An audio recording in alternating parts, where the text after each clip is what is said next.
you know this, but when we first met, I got so nervous I couldn't speak.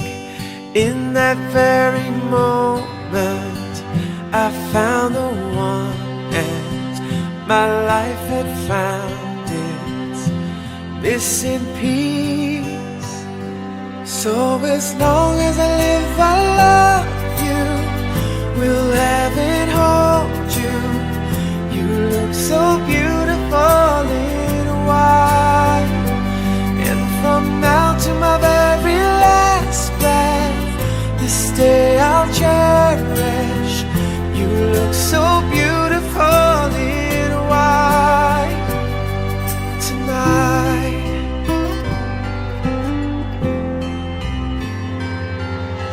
What we have is timeless, my love is endless, and with this ring I say to the world, you're my every reason, you're all that I believe in. With all my heart I mean every word. So as long as I live, I love you, will have and hold you. You look so beautiful in white, and from now to my very last breath, this day I'll cherish. You look so beautiful in white tonight.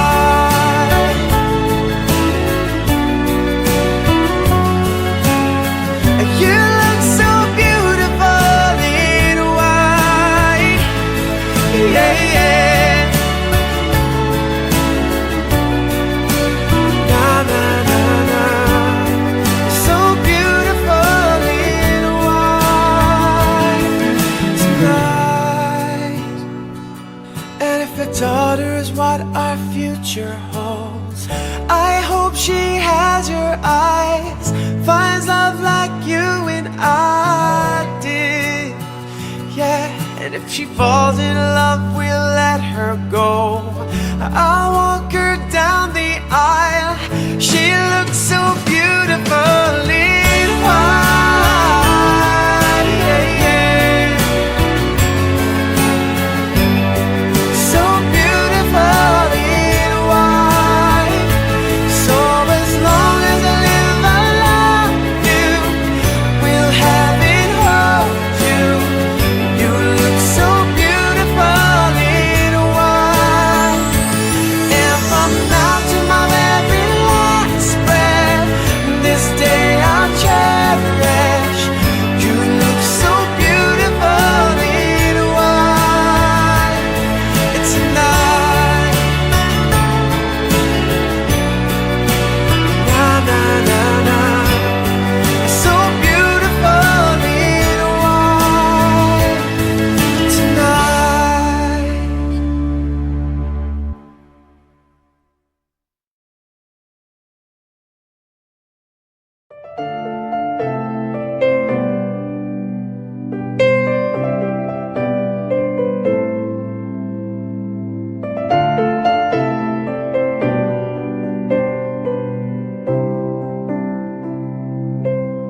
Nhiều khi kiếm đâu cô tích trên đời, thật là điều may mắn nếu như có người cầm tay bước đi đến cuối con đường, bao giờ thì sẽ tới. Dẫu anh không là chàng hoàng tử mà em đắm say, chỉ là giản đơn thôi như hình hài anh lúc này. Anh vẫn muốn quỳ gối trước nàng công chúa em nhớ đêm này. Điều anh muốn là luôn thấy em cười, chẳng cần phải lo lắng vì anh ở đây rồi, để anh che chở em hết quãng đường ngày sau nhé.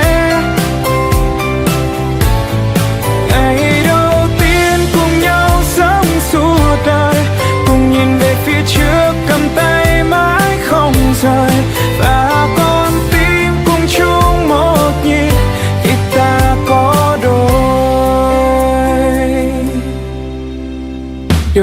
ra chẳng xa xôi đâu, chỉ cần ta cùng nhau đến khi bạc đầu. Dù mai sau nhiều điều làm ta lo âu.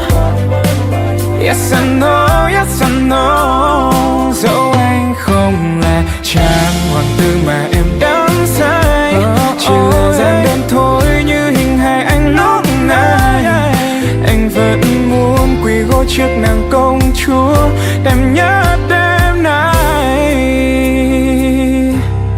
Yêu anh muốn là luôn thấy em cười, chẳng cần phải lo lắng vì anh ở đây rồi, để anh che chở em hết quãng đường ngày sau nhé.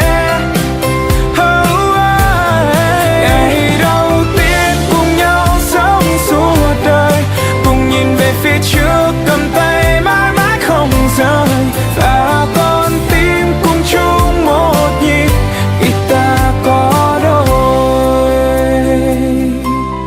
Ngày hôm nay tuyệt vời nhất trên đời, vì là ngày đầu tiên mà ta có nhau rồi, và từ nay về sau sống chung trong một thế giới.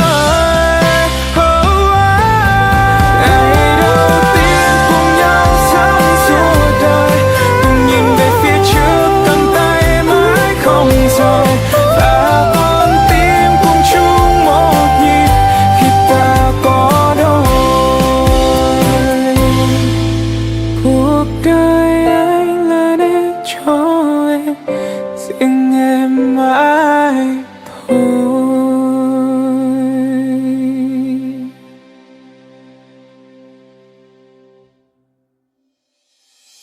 Cuộc đời cách tôi lắm lúc thăng trầm môi tôi, chỉ ước mong sao để mau được giàu lên. Nhờ người mai mối để rước em về môi tôi, nằm cạnh bên em để kêu em giờ ơi. Bởi quá thương em nên anh ráng sang năm mừng, ăn lên anh hút em về làm dâu. Chút yêu thương thêm chút mê say, làm lòng em chắc chắn sẽ là ngất ngây.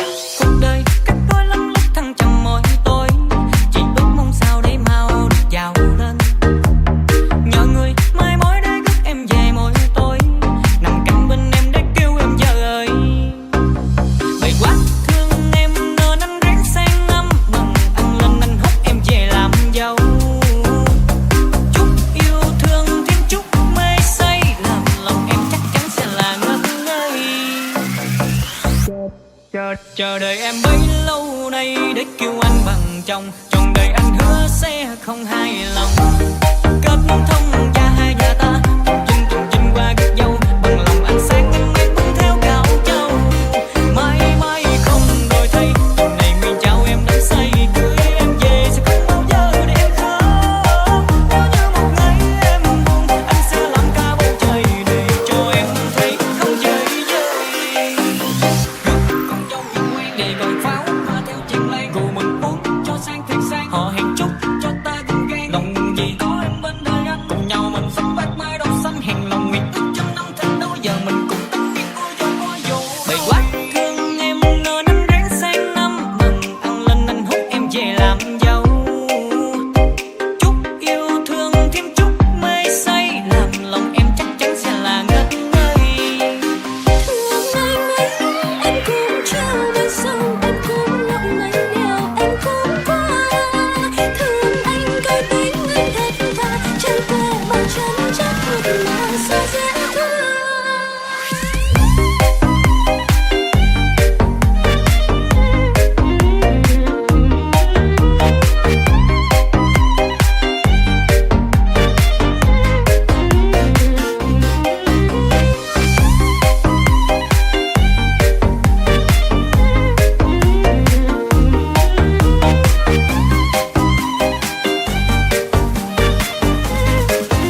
để kêu anh bằng chồng. Trọn đời anh hứa sẽ không hài lòng.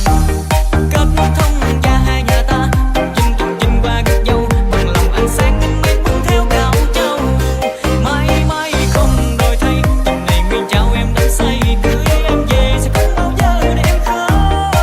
Nếu như một ngày em buồn, anh sẽ làm cả bầu trời để cho em thấy không chơi vơi.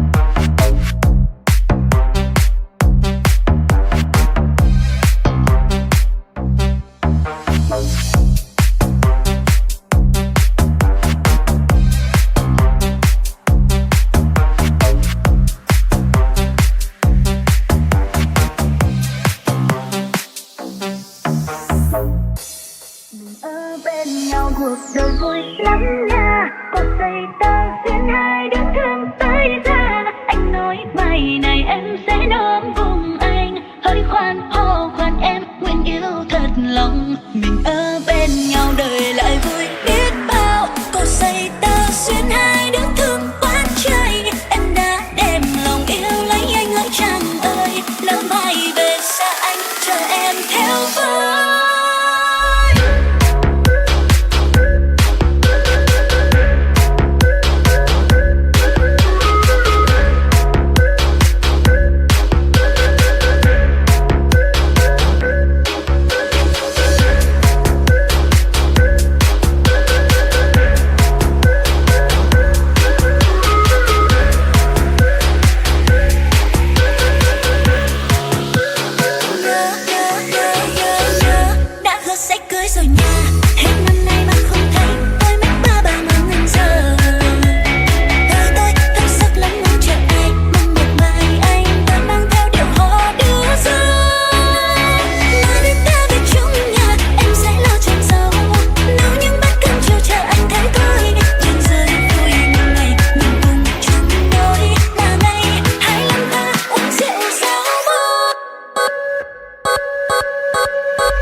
Xe chở cả hàng đoàn, theo anh về em sẽ không còn cực khổ. Nói là làm vô cái tính anh đàng hoàng, pháo hoa bấm nút là nổ. Bông kiên vang bạc, nam cổ, người chút đến hàng ngàn, cúi đầu ba lạy quỳ trước bàn thờ tổ. Cho em làm bà hoàng, xe nào em thích đổ đâu thì đổ. Em hỏa thì khổ, nhà là phải có đuôi.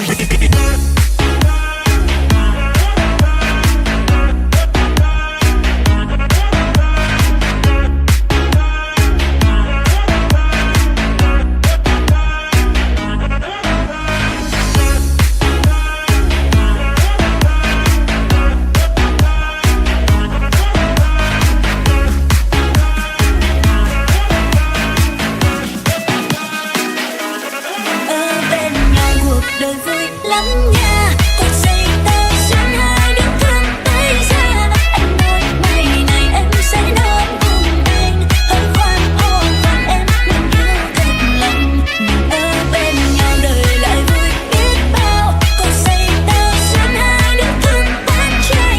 Em đã đem lòng yêu lấy anh lắm chàng ơi. Lỡ mai về xa anh chờ em theo vui.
Đến bao ngày xuân đi qua, xin phép gia đình mẹ cha cho rước em về làm dâu. Hai đứa sau này làm giàu, kéo theo đàn trai bưng mâm, coi bối ngày ngày 25. Nàng ơi anh tới, anh đón em về cách tình trăm năm. Đêm năm mơ, ngày làm thơ, thương rồi nhớ mà cớ sao lòng thần thờ. Yêu là cưới, trên dưới hai nhà làm xuôi, rượu bia chơi lén 9 tháng 10 ngày có tình cưng nuôi. Tình mặn nồng, yêu đậm sâu, có đúng tơ hồng thì cũng không làm cho ta xa cách nhau. Em trồng rau, anh cắm câu tính toán trong đầu, nhưng quyết định về làm dâu. Đến bao ngày xuân đi qua, xin phép gia đình mẹ cha cho rước em về làm dâu. Hai đứa sau này làm giàu, kéo theo đàn trai bưng mâm, coi bối ngày ngày 25. Nàng ơi anh tới, anh đón em về cách tình trăm năm.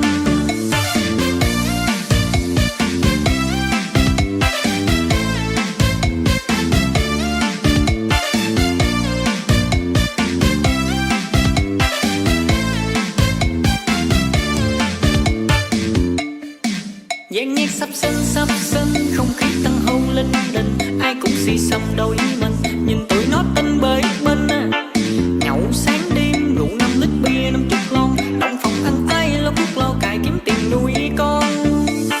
Hai nhà ta trai thành xuôi, thêm thằng cu hay cô công chúa lấy càng vui.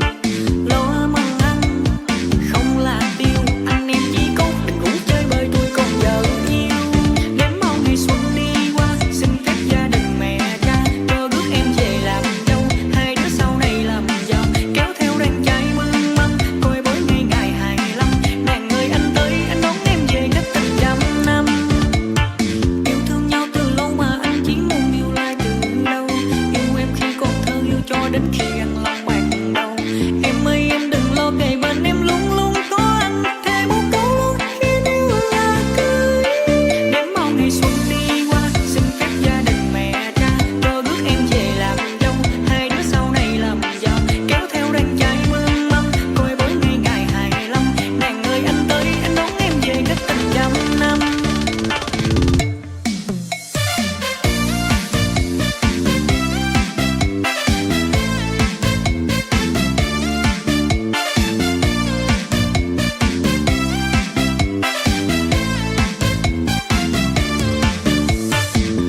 cảm giác đầu tiên gặp em thế nào, chỉ biết được rằng anh thấy bồi hồi, dường như anh đã chót yêu em.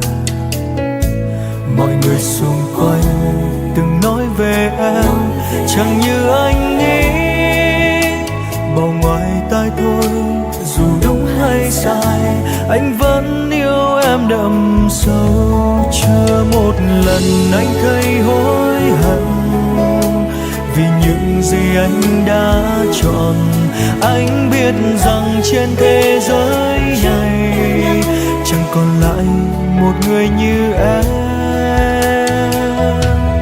Anh chẳng thể nào ngừng yêu em vì niềm vui bên em quá lớn.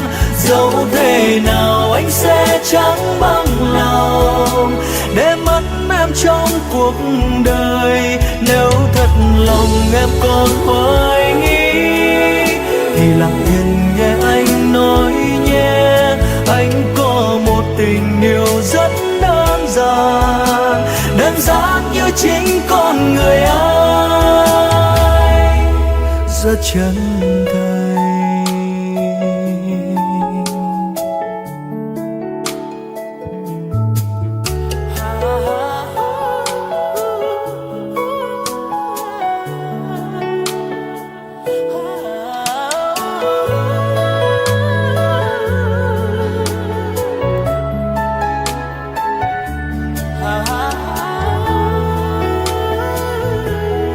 Chưa một lần anh thấy hối hận vì những gì anh đã chọn.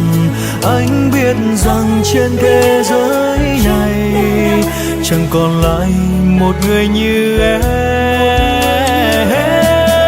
Anh chẳng thể nào ngừng yêu em vì niềm vui bên em quá lớn.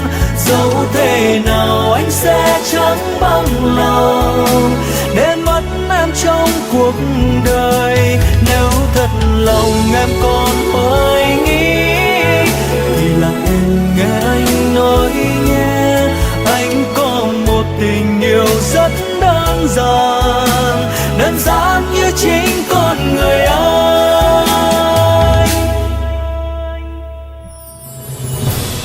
Anh chẳng thể nào ngừng yêu em vì niềm vui bên em quá lớn.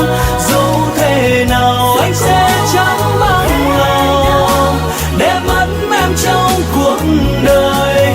Nếu thật lòng em còn hoài nghi thì lặng yên nghe anh nói nhé. Anh có một tình yêu rất đơn giản, đơn giản như chính con người anh,